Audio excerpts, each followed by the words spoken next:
जैसे जैसे 2022 के विधानसभा चुनाव नजदीक आ रहे हैं, वैसे ही यमुनोत्री विधानसभा में हर पार्टी के नेता जन प्रचार में जुट गए हैं। आपको बता दें कि यमुनोत्री विधानसभा सीट की 2012 की जनगणना के अनुसार इस विधानसभा में 61,863 मतदाता थे। वहीं उत्तराखंड राज्य बनने के बाद यहां यूकेडी से प्रीतम सिंह चुनाव जीते थे, जिसके बाद कांग्रेस के टिकट पर केदार सिंह रावत ने चुनाव जीता था। वहीं पिछले विधानसभा चुनाव में केदार सिंह रावत ने भाजपा में शामिल होकर चुनाव जीता। वहीं इस बार कांग्रेस पार्टी से संजय डोभाल यमुनोत्री से दावेदारी कर रहे हैं, क्योंकि पिछले विधानसभा चुनाव में वे केदार सिंह रावत से बहुत ही कम मतों से हार गए थे। वहीं इसके साथ ही जिला पंचायत अध्यक्ष दीपक बिजलवाण भी इस सीट पर अपनी दावेदारी कर रहे हैं। उत्तरकाशी से संवाददाता दीपक नौटियाल की रिपोर्ट। आम आदमी, हमारी मातृशक्ति, हमारी बहनें ये मन बना चुकी हैं कि 2022 में एक बड़ा परिवर्तन करके दिखाना है और जो व्यक्ति हमारी बात आसानी से सुन सके, हमारी बातों को आसानी से कर सके और हमारे कार्यों को सुलभता से निपटा सके, ऐसे व्यक्ति को विधानसभा पहुंचाना है। सिर्फ किसी की आलोचना कर देने से हम लोग अपना नेतृत्व को नहीं दर्शा सकते हैं, बल्कि हमारे कार्य ही हमारे नेतृत्व को दर्शा सकते हैं। और विगत इन 2 वर्षों में जब आप सब जानते हैं कि उत्तराखंड में मात्र एक जिला पंचायत अध्यक्ष उत्तरकाशी है जो निर्दलीय है, समस्याओं का समाधान भी उनके द्वारा किया जा रहा है और समस्याओं में भी लोगों ने उनको डाला है, कई बार सरकारों ने और कई बार विरोधियों के द्वारा ये देखने को भी मिला है। लेकिन अंततः आम आदमी की जो आवाज़ है, गरीब आदमी की जो दुआ है, वो काम करती है और अपना काम जिला पंचायत बखूबी कर रही है। और मैं 8 महीने जैसे मेरे को बने हुए थे, तत्काल हमारी जिला पंचायत की जांचें शुरू करवा दी थी और कहीं उच्च अधिकारियों ने मिलकर और कुछ षड्यंत्रकारियों ने मिलकर उसमें आम आदमी का जो काम था उसे बाधित करने का काम किया। क्योंकि मुझे इस बात का कष्ट नहीं है कि मेरी जिला पंचायत की जाँच हुई है, मुझे कष्ट इस बात का हुई कि उस 1 साल के सफ़र में वो जो बाधित हुआ कार्य, वो आम आदमी जो कि आसानी से जिनके काम हो रहे थे उन्हें रोकने का काम किया गया। और जनता इसका जवाब 2022 में देने जा रही है, क्योंकि जनता सब जानती है कि इतना इजी गोइंग, इतना सरल व्यक्ति जो इतने आसानी से हमारे काम कर दे रहा है, ना घुमा रहा ना फिरा रहा है, ऑन द स्पॉट फैसले ले रहा है और धेड़ फेड़ करके जा रहा है, तो कहीं ना कहीं लोगों को अपना स्टाइल पसंद भी आ रहा है और ये हमारा बना रहेगा। क्योंकि जब से हम राजनीति में आए हैं, छात्र संघ अध्यक्ष से लेकर आज तक हम इसी ट्रेड पे चले हैं और चलते रहेंगे। क्योंकि मैं एक चीज़ जानता हूँ, मैं भी एक गरीब परिवार से निकला हुआ युवा हूँ और मैं जानता हूँ कि अगर हमें किसी गरीब आदमी को घुमा रहे हैं, कार्य के प्रति उसे 10 नियम बता रहे हैं, तो कहीं ना कहीं वो परेशान हो रहा है। लेकिन मैंने सोचा भी था कि यदि ईश्वर हमें कभी उच्च पद पर भेजता है तो हम गरीबों के काम आसानी से करेंगे और ऑन द स्पॉट फैसले लेकर उनके काम किए जाएंगे, जो हो भी रहा है और आगे भी बना रहेगा। और मेरे द्वारा यमुनोत्री विधानसभा के विभिन्न गाँव में जो गाँव की जो योजनाएँ थी, जिन जिन वार्डों में, चाहे तिचिली का हो, चाहे गमरी का हो, चाहे मथोली का हो, चाहे दसकी बनगांव हो, चाहे भंडारसी हो, चाहे टेखैड गाँव हो, चाहे पौंटी हो, चाहे उजरी हो, आज हमारे तमाम ग्राम पंचायतों में हमारे द्वारा जो कार्य किए गए हैं उसे वहाँ की जनता पसंद कर रही है। और इसी आत्मबल भरोसे के साथ हम कह रहे हैं कि 2022 में एक बड़ा परिवर्तन यमुनोत्री विधानसभा करने जा रही है और इसे भली भांति सारे सर्वे भी जानते हैं और आम आवाम जो वहाँ पर देख रही है, बाहर से आने वाले लोग जो वहाँ पूछ रहे हैं, उन्हें भी मालूम हो रहा है कि सिर्फ और सिर्फ कार्य ही एक ऐसी चीज़ है, हमारे द्वारा किए गए काम ही एक ऐसी चीज़ है जो इस परिवर्तन। सिर्फ ये कहना चाहता हूँ कि हमने कार्य किए हैं, कार्य करते रहेंगे और अपने काम के दम पर 2022 में अपनी माताओं का, अपने बहनों का, अपने युवा साथियों का, पिता तुल्य बुजुर्गों का आशीर्वाद लेते हुए हम आगे बढ़ रहे हैं। और हमारी जो कार्य होंगे विधानसभा जीतने के बाद वो बहुत और भी सरलता के साथ कार्य होंगे। आप जानते हैं कि लोग कहते हैं कि विधायक के पास आवास नहीं है, हम उन तरीकों को भी ढूंढ निकालेंगे कि गरीब आदमी के भी मकान बनाने का काम करेंगे, उनके आवास बनाने का काम करेंगे। क्योंकि आज मैं देखता हूँ कई मेरे पास एप्लीकेशन आती हैं, उनमें सबसे पहले एप्लीकेशन होती है गरीब की कि हमारा मकान नहीं है, नंबर दूसरा मकान टूट गया है, नंबर तीसरी हमारे घर की दीवार गिर गई है, नंबर चौथी हमारा भाई, हमारा बेटा बेरोजगारी के दर दर पर घूम रहा है। तो हम इन सब चीज़ों पर कार्य करेंगे और बड़ी सरलता से हम इन कार्यों को लोगों को निपटाएंगे। ज़्यादा लोगों को गणेश परिक्रमा कराने की ज़रूरत नहीं पड़ेगी और वो लोगों को दिख भी रहा है। आज मैं जब चिनाली सोट में अपना आवास लेकर मैं वहाँ रह रहा हूँ तो लोगों की समस्या मैं सुबह 6 बजे से देखता हूँ और रात्रि में 12-12, 11-11 बजे तक मैं इन चीज़ों को जब वहाँ निस्तार करता हूँ तो लगता है वास्तव में जनपद को एक मजबूत नेतृत्व को ज़रूरत है। विधानसभा यमुनोत्री को भी एक मजबूत नेतृत्व की ज़रूरत है, क्योंकि कहीं ना कहीं जब तक हमारे जनपद में, हमारे विधानसभा में मजबूत नेतृत्व नहीं होगा, लोगों के कार्य कहीं ना कहीं सफ़र कर रहे हैं। और मैं एक बार पुनः ये कहना चाहूँगा कि यमुनोत्री विधानसभा का आवाम, उनका पूरे जनता का, जनार्दन का आशीर्वाद मेरे साथ बना है और ये बना रहेगा, और लगातार हम अपने कार्य को जनता जनार्दन के बीच ले जाते रहेंगे। नमस्कार, मैं यमुनोत्री विधानसभा की जनता को नमन करता हूं, और मैं भविष्य की रणनीति पर भी, जैसे कि आप सबको मालूम है कि 2022 विधानसभा चुनाव है और मेरी तैयारी यमुनोत्री विधानसभा से है, और जनता जनार्दन का आशीर्वाद मेरे साथ है। और ये कहीं ना कहीं आज पंचायत की प्रतिष्ठा में मैं कहना चाहूँगा कि ग्राम पंचायत, क्षेत्र पंचायत, जिला पंचायत, तीनों फॉर्मेट पर हमारे जो प्रतिनिधि हैं, हमारे जो जनमानस है, वो पूरी तरह से तैयार हैं। पंचायतों की समस्या को जानने वाले नेतृत्व को विधानसभा के नेतृत्व देने को लोग तैयार हैं, क्योंकि हमारी ग्राम पंचायतें में जो छोटी छोटी समस्याएं हैं, हमारे ग्राम पंचायतों में जो हमारे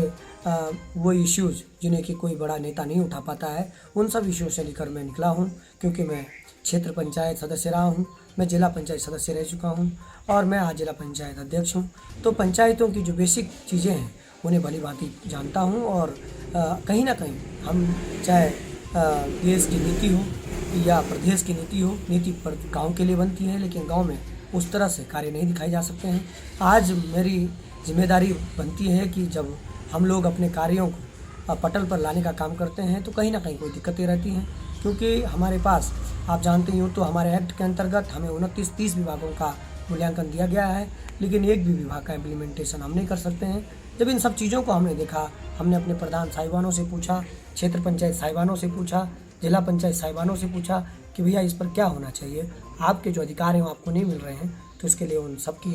एक ही सोच थी कि पंचायतों का नेता विधानसभा में जाए और वहाँ पर अपनी बात रखे, और ये जो पंचायतों को दिए जाने वाले अधिकार है, जो महात्मा गांधी जी का सपना है स्वरोजगार का, और कि हमारा देश जो एक स्वावलंबी देश बने, पंचायतों को सशक्त करने वाला देश बने, वो सपना तभी पूरा हो सकता है जब पंचायतों का नेतृत्व करने वाला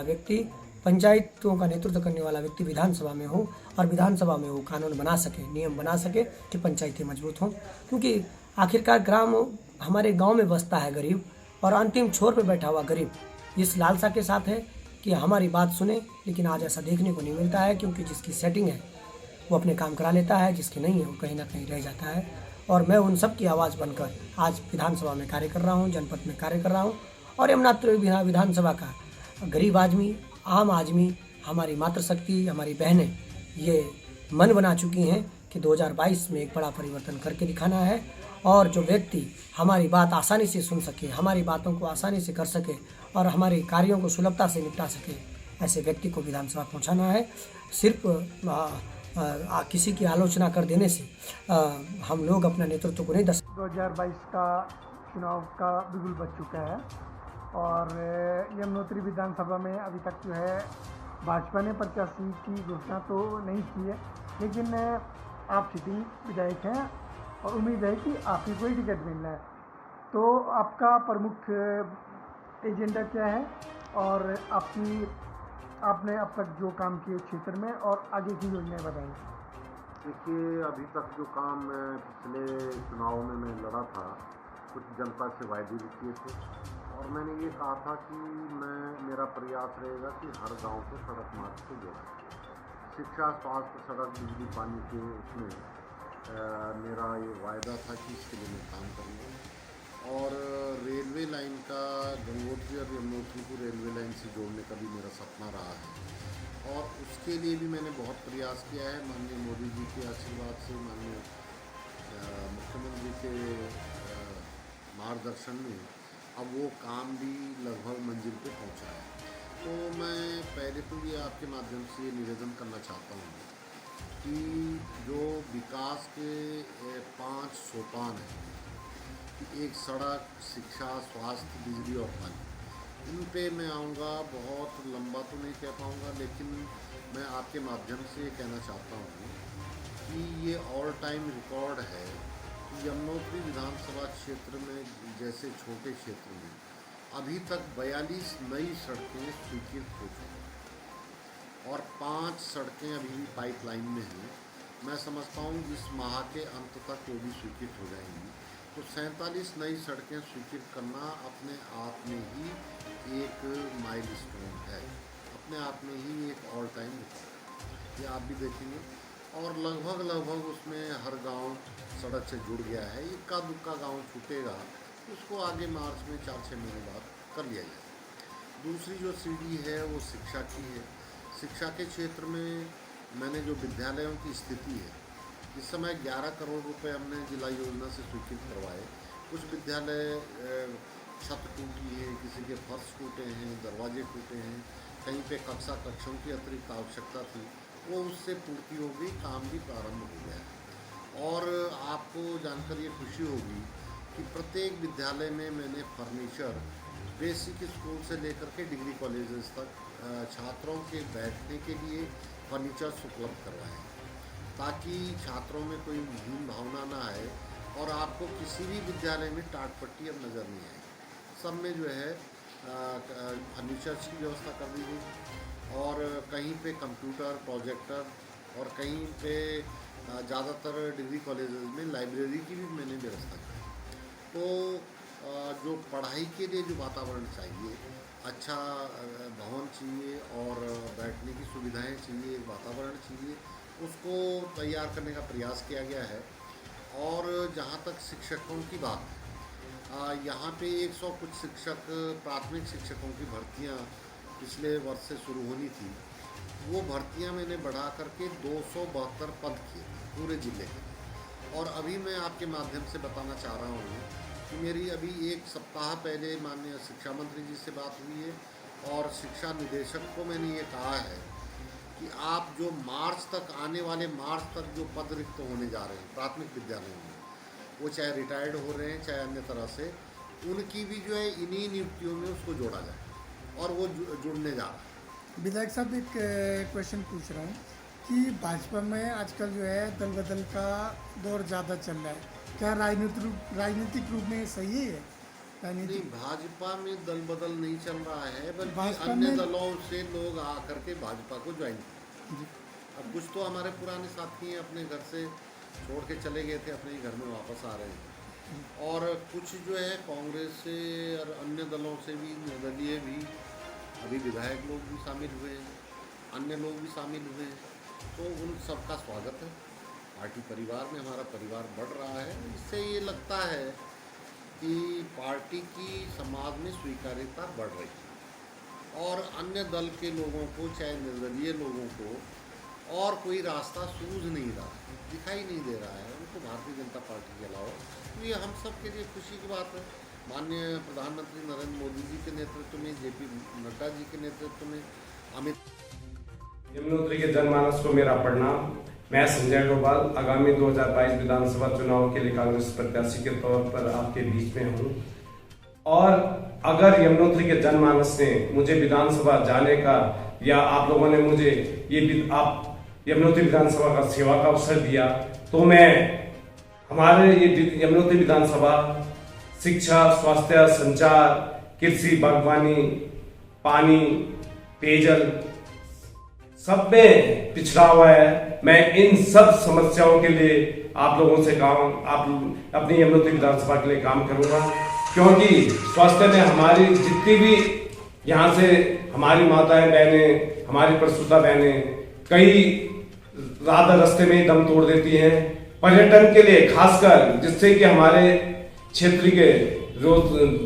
युवाओं के लिए रोजगार के अवसर बढ़े। कृषि और बागवानी में नकदी फसलों के लिए व्यावसायिक और तकनीकी शिक्षा पे मैं जोर देना चाहूंगा, और मैं अपने समस्त यमुनोत्री की माताओं, बहनों और बुजुर्गों को ये विश्वास दिलाऊंगा कि मैं आप लोगों के हर सुख दुख में आपका बेटा